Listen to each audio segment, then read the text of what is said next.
Il y a des églises comme ça. Tu te dis, mon frère, viens dans mon bureau. Dans le registre, ça fait 3 mois d'absence. Il y a des reçus. Oui, on donne des reçus. Alors, est-ce que tu travailles encore? Oui, pasteur. Est-ce que tu es payé? Oui, pasteur. Alors, hé, grandis! Pourquoi tu ne donnes pas? J'ai des problèmes, ma voiture, mon fils, mon enfant. On ne se moque pas de Dieu, hein. Il va te frapper.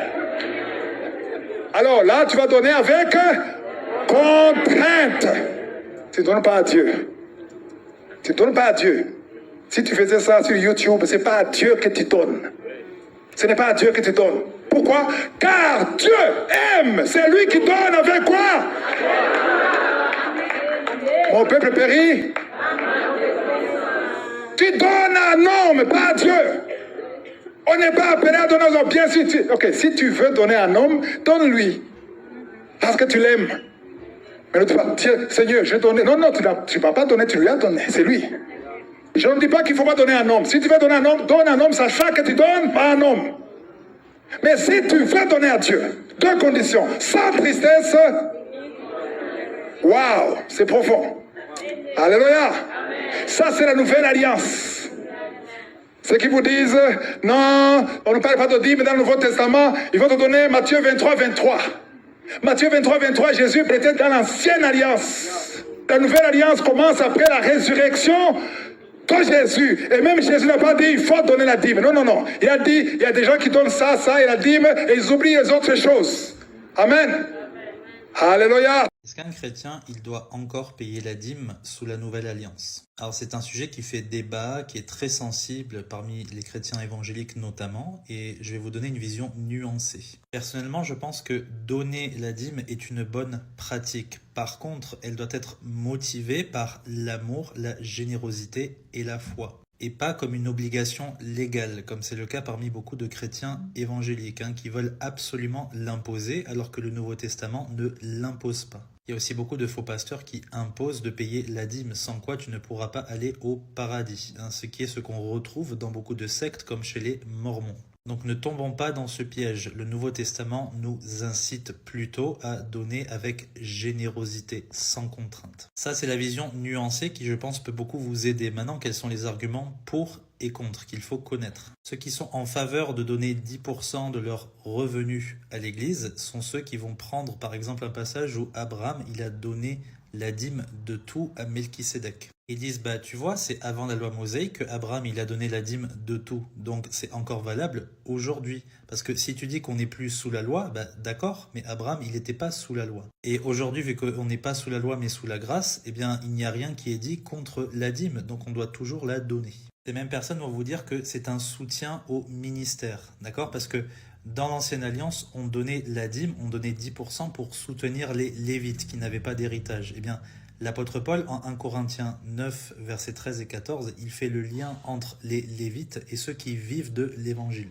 Donc c'est un moyen concret d'aider les gens qui vivent de ministère à plein temps. Maintenant, quels sont les arguments qui sont contre le fait de donner la dîme? Beaucoup vont vous dire que la dîme, sous sa forme originelle, c'est quelque chose de légal. D'accord? Avant de parler d'Abraham, la dîme, c'est à la base quelque chose de légal et d'imposé pour le peuple d'Israël. Donc pour un peuple particulier à une époque particulière. Et vu que nous sommes sous la grâce et que l'ancienne alliance est devenue obsolète d'après Hébreux chapitre 8 verset 13 par exemple, eh bien on n'a plus besoin de donner la dîme. Ensuite, le Nouveau Testament n'impose pas la dîme. C'est écrit absolument nulle part. Il y a plutôt un esprit de générosité volontaire qui est mis en avant et pas un certain pourcentage de nos revenus à donner.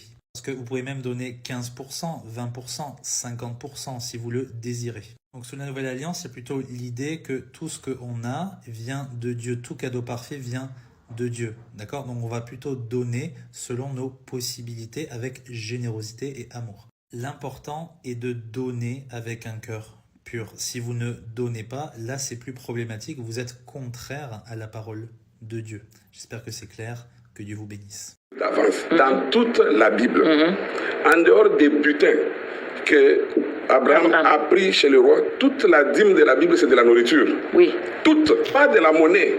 J'ai entendu une fois un homme de Dieu que je respecte dire... Est-ce que, pasteur, est-ce qu'on peut lire ce verset où le Seigneur nous dit que nous devons payer la dîme de la terre, des animaux, pour que les gens sachent un peu où est-ce que c'est quitté? Et je sais que j'ai écrit ce verset dans mes affaires il n'y a pas longtemps, où le Seigneur disait dans Lévitique... Il y a beaucoup de... Voilà, dans Lévitique, quand Dieu fait de ça... Prenons par exemple Nombre 18, 27, rapidement. Nombre 18, 27, permettez qu'on lise, parce que nous sommes à qui dit la Bible. Ok. Voilà, Nombre 18, voilà, verset 27. Alors je vais lire. Il dit, et votre offrande vous sera comptée, verset 26.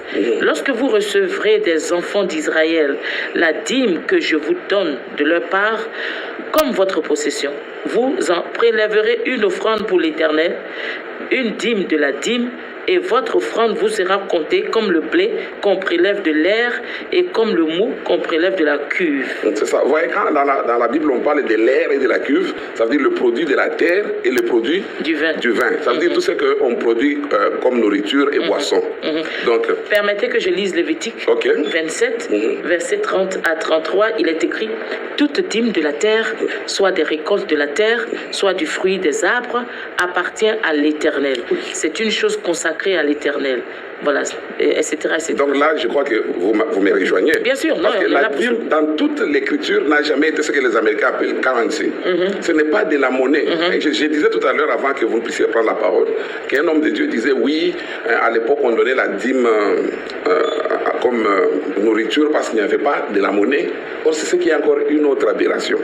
Écoutez, maintenant, avant qu'on arrive là, on va voir qui est le bénéficiaire ou qui sont les bénéficiaires de la dîme. C'est là que ça devient très important. Très intéressant d'ailleurs. Donc on va dans Deutéronome 14, si vous permettez. Oui, bien sûr, pasteur. À partir du verset 22. J'apprécie, je crois que je vais vous inviter de plus en plus parce que vous avez des versets pour moi. Deutéronome 14. Ah oui, parce que nous sommes à que dit la Bible. À partir du verset 22. Voilà, et donc les affirmations dans l'air, là, nous ne sommes pas trop chauds de ça. Alors, 22, il est écrit, tu lèveras la dîme de tout ce que produira ta semence, de ce que rapportera ton champ chaque année. On s'arrête d'abord là, on va verset par verset pour qu'on ne perde pas le cours des idées. Donc, ici, le Seigneur s'adresse à l'individu lui-même, qui va prélever sa dîme, mais il va la prélever d'où? Sur sa production. Sur sa production. Et puis, par quelle fréquence? Ça aussi, c'est très important. Chaque année. Chaque année. Donc, ça veut dire qu'il y a l'origine, la fréquence et la personne qui produit la dîme. Maintenant, on va passer à l'autre question pour savoir... Et la dîme qui est produite. Oui.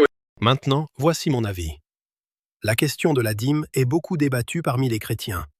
Pour comprendre la vérité biblique, il faut regarder l'Ancien Testament et le Nouveau Testament. De 1. La dîme dans l'Ancien Testament. La dîme signifie donner le 10e, 10%, de ses biens à Dieu. Dieu l'avait ordonné au peuple d'Israël. Livre du Lévitique 27-30. Toute dîme de la terre appartient à l'Éternel. Livre de Nombre 18-21. La dîme servait à soutenir les Lévites, qui travaillaient dans le temple et n'avaient pas d'héritage. Important. La dîme était souvent en produits agricoles, blé, vin, huile, bétail. Donc à l'origine, ce n'était pas de l'argent, mais les produits de la terre. 2. La dîme au temps de Jésus. Jésus a parlé de la dîme. Évangile selon Matthieu 23-23. Il reprochait aux pharisiens de payer la dîme, mais d'oublier la justice, la miséricorde et la fidélité. Mais il parlait aux Juifs qui vivaient encore sous la loi de Moïse. 3. Dans le Nouveau Testament, après Jésus, après la mort et la résurrection de Jésus-Christ, les apôtres n'ont jamais ordonné la dîme aux chrétiens. À la place, la Bible parle de dons volontaires. Deuxième épître aux Corinthiens 9, 7. Que chacun donne comme il l'a résolu dans son cœur, sans tristesse ni contrainte.